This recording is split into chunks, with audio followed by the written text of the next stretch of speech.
Hi, hello, வணக்கம் and welcome to Pandeeswari Thiagarajan novels channel. இப்போ நீங்க கேட்க போற கதையோட தலைப்பு என் இனிய காவலனே, காதலனே. இந்த கதை உங்களுக்கு பிடிச்சிருந்தா லைக் பண்ணுங்க. உங்களோட ஃப்ரெண்ட்ஸ் அண்ட் ஃபேமிலிக்கு ஷேர் பண்ணுங்க. மறக்காம உங்களோட கருத்துக்களை கமெண்ட் பாக்ஸ்ல கமெண்ட் பண்ணுங்க. டெய்லி கதையை தொடர்ந்து கேட்கணுமா? எங்களோட சேனலை சப்ஸ்கிரைப் பண்ணுங்க. கூடவே பெல் ஐகானையும் கிளிக் பண்ணுங்க. வாங்க கதைக்குள்ள போகலாம். என் இனிய காவலனே, காதலனே. அத்தியாயம் 16.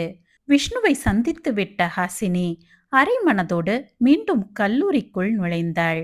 தனது வகுப்பறைக்கு ஆதிதேவனை பற்றி நினைத்தவாறு வந்தவள் கடைசி இருக்கையில் தலையை பிடித்தவாறு படுத்துவிட்டாள். ஹாசினி வந்ததை கவனிக்காத அரண்யா அமைதியாக அங்கு வந்து இருக்க, அந்நேரம் மற்ற தோழிகள் அவளிடத்தில், என்னடி மார்னிங்ல இருந்து டல்லா இருக்க, ஹனிய வேற காணோம் என்றாள் பெண் ஒருத்தி. அவளைத் தொடர்ந்து மற்றொருவளோ, ஆமாண்டி, ரெண்டும் ஒன்னாவே இருக்கும். இப்ப அவளை ஆளையே காணோம், ஏதோ சண்டை போட்ட மாதிரி தெரியுது என தோழிகளின் கேள்விக்கு முகத்தை பாவமாக வைத்திருந்த அரண்யா, போங்கடி, நானே கடுப்புல இருக்கேன். அப்படி என்னடி கடுப்பு? எல்லாம் என் அண்ணனால தான். யாரு, போலீஸ்காரரா? ம், அவருக்கு என்னடி? ம், ஹனி எங்க அண்ணனை லவ் பண்றா. ஆனா அவன் வேற யாரையோ லவ் பண்றான். என்னடி சொல்ற? வேற யாரையோவா? இந்த விஷயம் ஹனிக்கு தெரியுமா? தெரிஞ்சா அந்த பொண்ணை கொலை கூட பண்ணிடுவாளே. தெரியும். அதான் மேடம் மூட் அவுட் ஆகி எங்கேயோ போனா. எங்கன்னு தான் தெரியல. ஓ, ஆமா, யாரடி அந்த பொண்ணு? சரியா தெரியலடி. நான் என்ன நினைக்கிறேன்னா, எங்க வீட்ல இருப்பாளே அந்த அமிழ்தினி, அவதான்னு ஒரு டவுட் என்றதும் தான் தாமதம். அதுவரை சிலை போல் படுத்திருந்தவளின் காதில் இவ்வார்த்தைகள் விழுந்ததும் சட்டென எழுந்து அமர்ந்து கொண்டாள். பேச்சு சுவாரஸ்யத்தில் அவள் இருந்ததை கவனிக்கவில்லை தோழிகள் அனைவரும். யாரடி? ஒரு பொண்ணு அழகா இருப்பாங்களே, அவங்களா? ஏன், நான்லாம் அழகா இல்லையா? அச்சோ அரண், நீயும் அழகுதாண்டி. ஆனா அவங்கள பார்த்தா மட்டும் ஏதோ ஒண்ணு பார்த்துட்டே இருக்கணும் போல இருந்ததுடி, ஃபர்ஸ்ட் டைம் பார்த்தப்பயே என அரண்யாவின் வீட்டிற்கு விடுமுறையின் போது ஒரு முறை அனைவரும் வந்திருந்தனர். அப்போது அவர்களுக்கு அரண்யாதான் அமிழ்தினியை அறிமுகம் செய்து வைத்தாள்.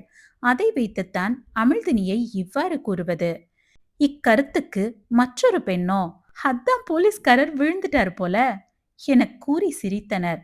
ஹேய், ஹேய் லூசுங்களா, நான் டவுட்ல தாண்டி சொல்றேன், அதான் உண்மையானு எனக்கு தெரியாது என அவசரமாய் மறுத்தவளின் முன் ஆங்காரமாய் வந்து நின்றாள் ஹாசினி. அவளை அங்கு எதிர்பாராததால் அனைவரும் பேச்சற்று போயினர்.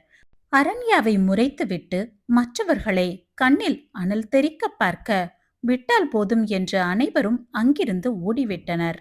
அரண்யாவோ எச்சிலை விழுங்கிக் கொண்டு அவளை பார்த்தவாறு மேஜை மீதிருந்து கீழே இறங்கி நின்றாள். ஹாசினி மார்பின் குறுக்கே கரங்களை கட்டிக்கொண்டு அவளையே பார்த்தாள்.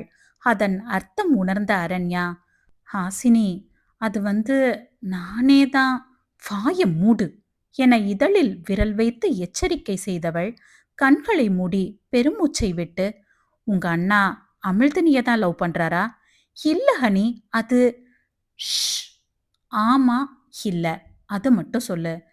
நானே தான் டவுட்ல. இதுல டவுட் வேற இருக்கா? எனக்கு அப்படியே பொத்திக்கிட்டு வருது என்றவள் விறுவிறுவென வகுப்பறையை விட்டு வெளிவந்து, தனது மற்றொரு தோழியும் அவளது அண்ணாவும் தினமும் காரில் வருவதால் அவர்களிடம் சென்று கார் சாவியினை கேட்க, அரண்யாவும் ஹாசினியும் காலேஜ் மட்டம் அடிக்கும் போதெல்லாம் இதுபோல சாவியை அவர்களிடம் வாங்கிக் கொண்டு பீச், பார்க் என்று சுற்றிவிட்டு வருவர். எனவே இது வழக்கமாய் நடைபெறுவது தானே என எண்ணி அவர்களும் சாவியை தர, விஷ்ணு மூலம் கார் ஓட்ட கற்றுக்கொண்டவள் லாவகமாக காரினை ஓட்டிச் சென்றாள் அமிழ்தினியின் கல்லூரியை நோக்கி. கல்லூரிக்கு முன்பு சற்று தள்ளி வண்டியை நிற்பாட்டியவள் அவளை எப்படி வெளியே அழைத்து வருவது என யோசிக்கும் நேரத்தில்தான் தீனா 3ஆம் ஆண்டுக்கான நிறத்தில் ஐடி கார்டினை கழுத்தில் மாட்டியவாறு நடந்து வந்து கொண்டிருந்தான். அவர்களது கல்லூரியில் ஒவ்வொரு ஆண்டு மாணவர்களுக்கும் ஒவ்வொரு நிறத்தில் ஐடி கார்டு இருக்கும். அதன்படி 3ஆம் ஆண்டுக்கான சிவப்பு நிறத்தில் ஐடி கார்டினை அணிந்தபடி அவன் நடந்து வரவும் அவசரமாய் தனது முகத்திற்கு முகமூடி ஒன்றை அணிந்து கொண்டு தலைக்கு கேப் ஒன்றினை மாட்டிக்கொண்டாள். அவளுக்கு குட்டை முடிதான் என்பதால் அதனை எளிதாக கேப்பிற்குள் மறைத்துக் கொண்டவள் தான் அணிந்திருந்த சட்டையையும் கொஞ்சம் சரி செய்து கொண்டு ஜன்னல் கண்ணாடியை கண்கள் மட்டும் தெரியும் அளவு இறக்கிவிட்டவள் கண்களிற்கு குளிர்ச்சியான கூலசையும் அணிந்து கொண்டாள் கூடவே. தீனா காரின் அருகில் வந்ததும் தனது குரலை செருமிக் கொண்டு சற்று ஆண் குரலில் அவனை அழைத்து அமிழ்தினியை பற்றி விசாரித்தவள் பின் அவனும் அவளது வகுப்பறை என தெரிந்து கொண்டதும் நிம்மதி கொண்டவளாய் அவளுக்கு தான் தெரிந்தவன் அவளை அவசரமாக பார்க்க வேண்டும் என உண்மையான பதற்றத்துடன் கேட்கவும் பேக்கு தீனாவோ காரில் வந்திருந்ததால் அவளுக்கு தெரிந்தவராய் இருக்கக்கூடும் என எண்ணித்தான் அமிழ்தினியிடம் கூறியதே. அவள் வருவதற்குள் கல்லூரியை தாண்டி வண்டியுடன் அவளுக்காக காத்திருந்தாள் ஹாசினி. அந்நேரம் கல்லூரி விட்டு வெளிவந்த அமிழ்தினி சற்று தள்ளி நின்றிருந்த காரினை நோக்கிச் செல்ல அவளை அருகில் கண்ட ஹாசினி தனது உண்மையான அடையாளத்துடன் அவளை வெளியில் வன்மத்துடன் பார்த்து காரில் ஏறச் சொன்னாள். திடீரென ஹாசினி தனியாக வந்து இருக்கவும் அதிர்ந்தவள் என்ன ஏனென்று கேட்காது அவளது பக்கத்து இருக்கையில் அமர்ந்து கொண்டாள். அமிர்தினியும் யாருக்கு என்னாயிற்று என கேள்வி மேல் கேள்வி கேட்க எதற்கும் பதில் அளிக்காத ஹாசினி நகரத்தை விட்டு சற்று தள்ளி வண்டியை நிற்பாட்டிவிட்டு அமிர்தினியை நோக்கி தலையை திருப்பியவள் அவள் எதிர்பாராத நேரத்தில் முகத்தில் பாட்டிலில் இருந்த நீரினை ஊற்றியவள் அவள் சுதாரிக்கும் முன்னர் பளார் பளார் என்று அடிக்க துவங்கிவிட்டாள். வெறும் நீராய் இருந்திருந்தால் சுதாரித்திருப்பாள் சட்டென. ஆனால் நீரில் உப்பு கலந்து இருக்கவும் அவளால் கண்களை திறக்க முடியவில்லை. எரிச்சலை தந்தது. அந்நேரத்தை பயன்படுத்தித்தான் அவளை கன்னத்தில் அடித்தது. அத்தோடு அவளது கழுத்தையும் அப்படி நெருக்கினாள். அதில் இருமியவாறு தன் கழுத்தை பற்றியிருந்த ஹாசினியின் கரத்தை எடுக்க போராட அவளும் தன்னை தடுக்கும் அமிழ்தினியின் கரத்தை விலக்க முயல ஹாசினியின் நகங்கள் நன்றாக அமிழ்தினியின் கரத்தை பதம் பார்த்தது. மீண்டும் மீண்டும் விடாது அவளது கழுத்தினை பற்றி நெரித்தவள் வண்டி வரும் அரவம் கேட்கவும் சட்டென்று வண்டியை எடுத்து விட்டாள் ஹாசினி. தனது ஒட்டுமொத்த கோபத்தையும் வார்த்தைகளால் வெளிப்படுத்தி அமிழ்தினியை சுக்கு நூறாக்கினாள் ஹாசினி. ஒன்னுத்துக்கும் உதவாத வக்கெடுத்த நாய் நீ, உனக்கு ஏன் ஆதி கேட்கிறானா என்ற கேள்வியில் இத்தனை நேரம் உடல் வலியில் துடித்தவள் தற்போது மனம் முழுவதும் வலியுடன் அவளை பார்க்க, என்னடி எனக்கு தெரியாதுன்னு நினைச்சியா? அவர் எனக்கு மட்டும்தான். அவரை நினைச்சு கூட நீ பார்க்க கூடாது. இல்ல, நான் அவரை தான் கல்யாணம் பண்ணிப்பேன்னு நின்ன, அவ்வளவுதான். உன்னை எதுவும் பண்ண மாட்டேன். நான் செத்துடுவேன். என் சாவுக்கு ஆதிதேவன் தான் காரணம். என்ன லவ் பண்றேன்னு சொல்லிட்டு வேலைக்காரிய வச்சிட்டு இருக்காரு. இது தெரிஞ்சு தாங்க முடியாம நான் செத்துட்டேன்னு டிஐஜிக்கே வீடியோ அனுப்புவேன். ஒட்டுமொத்த குடும்பமும் அவமானம் தாங்க முடியாம செத்துருவாங்க. உனக்கே தெரியும் எங்க அத்தைய பத்தி. இது மாதிரி ஏதாவது விஷயம் தெரிஞ்சா அப்புறம் அவங்க உயிரோட இருப்பாங்களா? சொல்லு. என் மாமா எவ்வளோ பெரிய ஆளு. அவருக்கு இது எவ்வளோ பெரிய அவமானம். தாங்குவாரா? சொல்லுடி என ஆங்காரமாய் இருந்தவளை கதறியவாறு பார்த்தாள் அமிழ்தினி. ஏன் ஏன் இப்படி பண்ற என துடித்தவளை சிறிதும் சட்டை செய்யாது. நான் பண்ணக்கூடாதுன்னா நீ அவரை விட்டு விலகிப்போ. அவர் பக்கம் கூட நீ வரக்கூடாது. அவர் எனக்கு மட்டும்தான். மீறி வந்தேன்னு தெரிஞ்சது அப்புறம் நான் யாருன்னு பாப்ப என்றவளின் பேச்சில் இருந்த உறுதி அமிழ்தினியை ஆட்டம் காணச் செய்தது. தன்னவன் தனக்கில்லை என்கின்ற வார்த்தையை கூட தாங்க இயலாதவள் சற்றும் யோசிக்காது கார் கதவினை திறந்து கொண்டு குதித்து விட்டாள். இதனை சற்றும் எதிர்பார்க்கவில்லை ஹாசினி. உண்மையில் அவள் அமிழ்தினியிடம் மிரட்டிவிட்டு செல்லத்தான் வந்தது. ஆனால் அவளுக்காக காத்திருந்த நேரத்தில் ஆதிதேவன் தனக்கு இல்லாது போய்விடுவானோ என்கின்ற பயம் வந்து ஒட்டிக்கொண்டது. அந்த பயமே வெறியேற்ற ஆத்திரத்தில் என்ன செய்கின்றோம் என தெரியாது நீரில் உப்பை கலந்து வைத்தவள் மிருகத்தனமாக நடந்து கொண்டு விட்டாள். அதற்கு மேல் அமிழ்தினி காரில் இருந்து குதித்தது வேறு பயத்தை தர எதை பற்றியும் யோசிக்காது சென்று விட்டாள். அவளது பதறிய முகமே எதுவோ சரியில்லை என உணர்ந்த அரண்யா என்ன ஏதென்று கேட்காது வீட்டிற்கு அழைத்து வந்து விட்டாள்.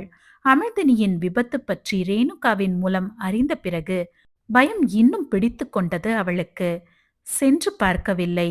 இருந்தும் எது வந்தாலும் பார்த்து கொள்ளலாம் என அமிர்தினியை எண்ணி ஆங்காரமாய் இருந்தாள். அனைவரும் வந்து விசாரித்தாயிற்று. அமிழ்தினி எதற்கும் வாய் திறவாது ஊமையாகி போனாள். சாய்கரன் மற்றும் ஆதிதேவன் கூட விஷ்ணுதான் செய்திருப்பானோ என 1% நம்பினர். ஆனால் அதன் பின்னர்தான் கல்லூரியில் இருந்த சிசிடிவி கேமரா மூலம் வண்டி நம்பரை வைத்து ஹாசினியின் தோழியை சென்று விசாரிக்க அவர்களோ எதுவும் தெரியாது என்று ஹாசினியை கை காட்டிவிட்டனர். இருவருக்கும் பேரதிர்ச்சிதான். ஹாசினி இந்த அளவு செய்வாள் என சற்றும் எதிர்பார்த்திடவில்லை. ஒரு வார்த்தை சாய்கரனும் பேசிடவில்லை.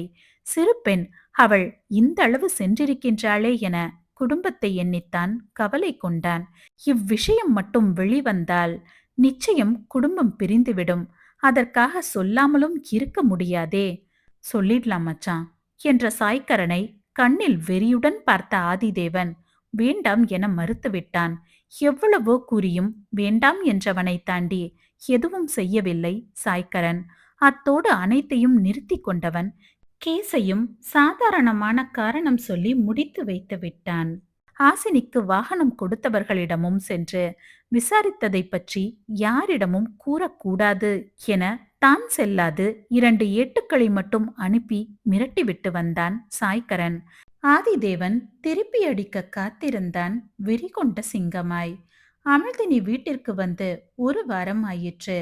ஆதிதேவன் அவளை என்னவென்று கேட்கக்கூட வரவில்லை. மருத்துவமனையில் பேசியதுதான். அறைக்குள்ளேயே முடங்கி கிடந்தாள் பெண்ணவள். தனிமை தீயாய் அவளை எரித்தது. பார்வதிதான் அவளுக்கு ஆடை அணிய உதவி புரிவார். உணவையும் அவரே ஊட்டிவிட்டு செல்வார். சாதாரணமாக கேட்பது போல அன்று என்ன நடந்தது எனக் கேட்டால் சிறிதும் அசையாது. தலைவலி என்று வீட்டிற்கு வர சாலையை கடக்கும் போது கார் ஒன்று மோதிவிட்டது. அதில் நிலை தடுமாறி கீழே விழுந்துவிட்டேன் என அடித்து விட்டாள். பெருமூச்சை விட்ட பார்வதிக்கு மனதே சரியில்லை. பெரியவனின் முகமும் உயிர்ப்பு இல்லாது இருக்கவும் மிகவும் கலங்கிப் போனார் அன்னையானவர். இந்நிலையில்தான் கணேஷ் மற்றும் ரேணுகா தம்பதியினர் ஒருவித தடுமாற்றத்துடன் ஆதிதேவனின் வீட்டிற்கு வந்தனர். தொடரும்.